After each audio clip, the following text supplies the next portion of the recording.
Orang tuh sering mikir, kaya itu soal punya banyak hal. Punya emas, punya saham, punya kripto. Tapi kalian tahu nggak? Orang yang beneran kaya gak sibuk ngumpulin itu semua.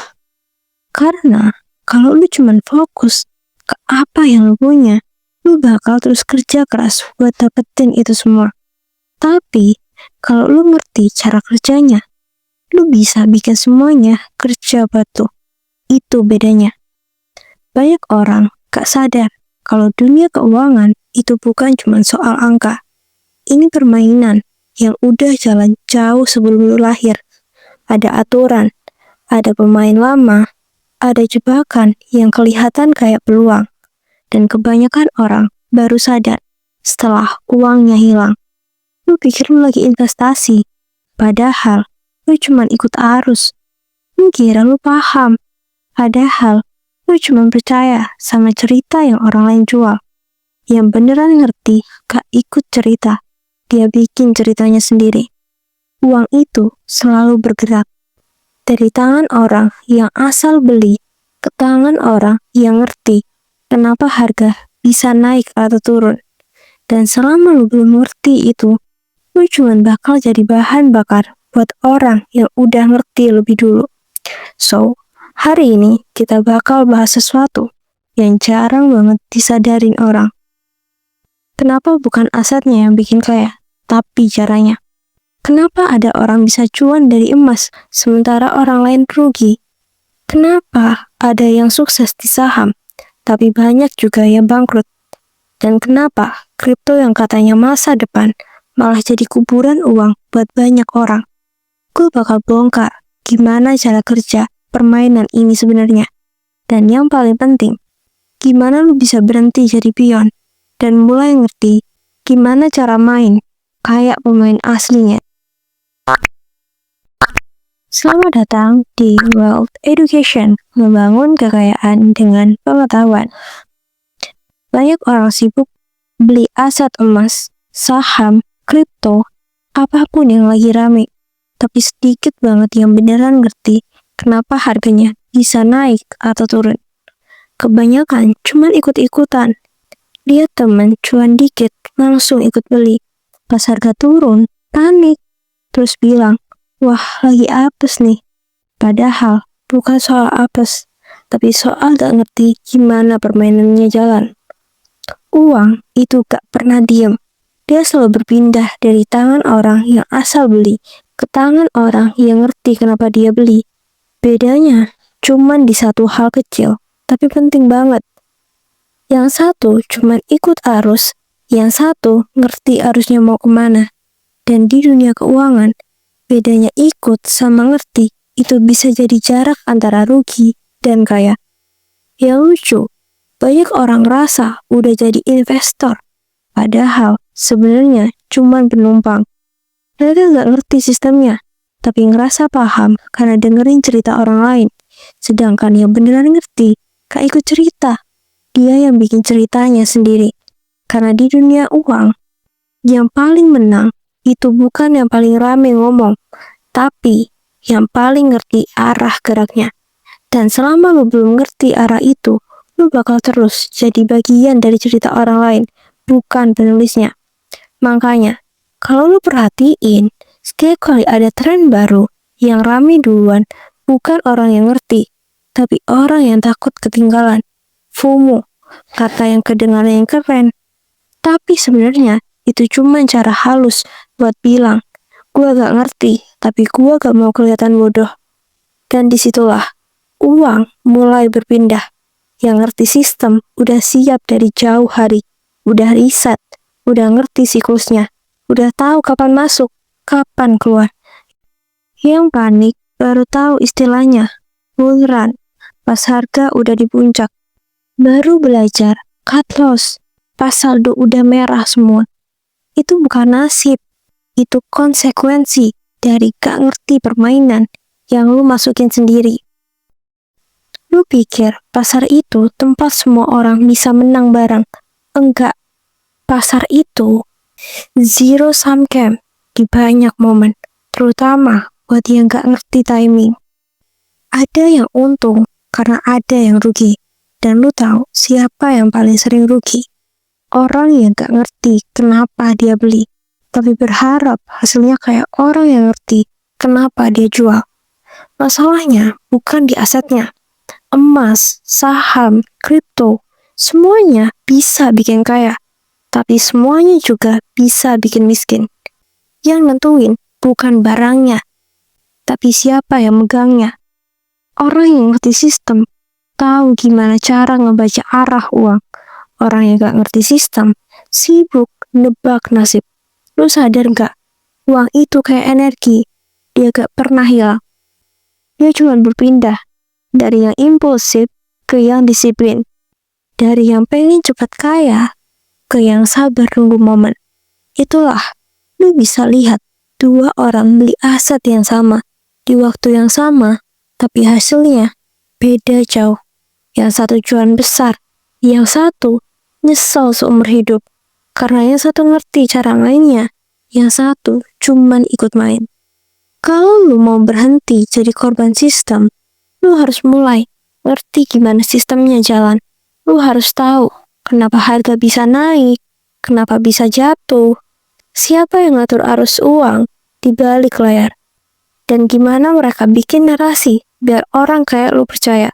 Karena pasar itu bukan soal grafik, itu soal psikologi, strategi, dan siapa yang lebih sabar. Dan di titik itu, lu bakal sadar, orang kaya bukan karena mereka lebih pintar, tapi karena mereka lebih ngerti aturan yang gak pernah diajarin di sekolah. Mereka ngerti gimana uang bekerja, bukan cuman gimana cara cari uang. Oke, sekarang kita masuk ke bagian paling penting. Bagian yang misahin antara orang yang main-main di pasar sama orang yang hidup dari pasar. Gimana caranya lu mulai ngerti permainan uang kayak pemain aslinya? Yang pertama, berhenti main di level permukaan. Kebanyakan orang cuma lihat harga, naik, seneng, turun, panik. Tapi pemain asli gak lihat harga dulu. Mereka lihat arus uangnya. Mereka nanya, siapa yang lagi beli? Siapa yang lagi jual? Kenapa mereka ngelakuin itu? Karena harga itu cuma akibat. Penyebabnya ada di balik layar. Dan yang ngerti penyebabnya selalu bisa prediksi akibatnya. Yang kedua, pahami bahwa uang gak netral. Uang itu punya arah, punya tujuan, dan seringkali digerakkan sama kepentingan. Setiap kali ada narasi besar, emas akan naik, kripto masa depan, saham ini undervalue, selalu tanya dulu, siapa yang ngomong, siapa yang diuntungkan kalau lu percaya. Karena di dunia finansial, informasi itu senjata. Yang penting dulu dapat info, paling dulu jadi cuan.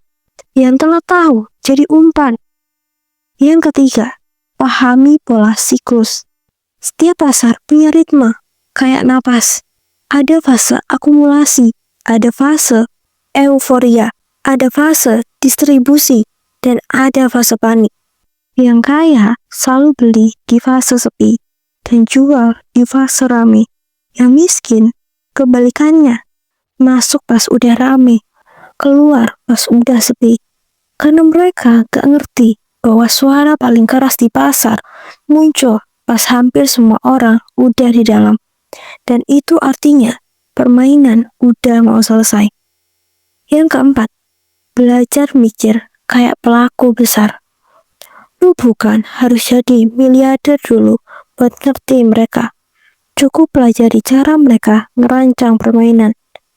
Kenapa mereka bikin ETF baru? Kenapa mereka publish laporan optimis? Kenapa mereka ngebangun hype? Karena semua itu strategi buat ngarahin masa. Dan lu bisa pilih, mau jadi masa yang dikarahin atau jadi orang yang ngerti arahnya. Dan yang terakhir, ngerti tujuan lu main. Lu mau kaya cepet atau mau kaya beneran? Kalau lu cuma mau cepat, lu akan kejar setiap peluang yang kelihatan gampang dan berakhir kelelahan, kejar sesuatu yang gak pasti. Tapi, Kalau lu mau kaya beneran, lu akan bangun fondasi, belajar sistemnya, pahami resikonya, dan sabar ngikutin prosesnya.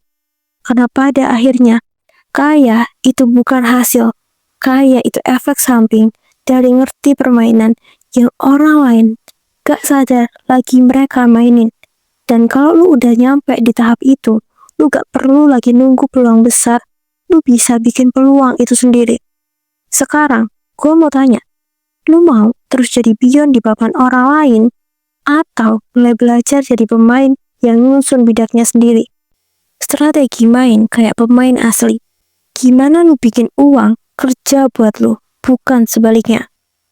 Uang lu harus punya fungsi, bukan cuman simpenan.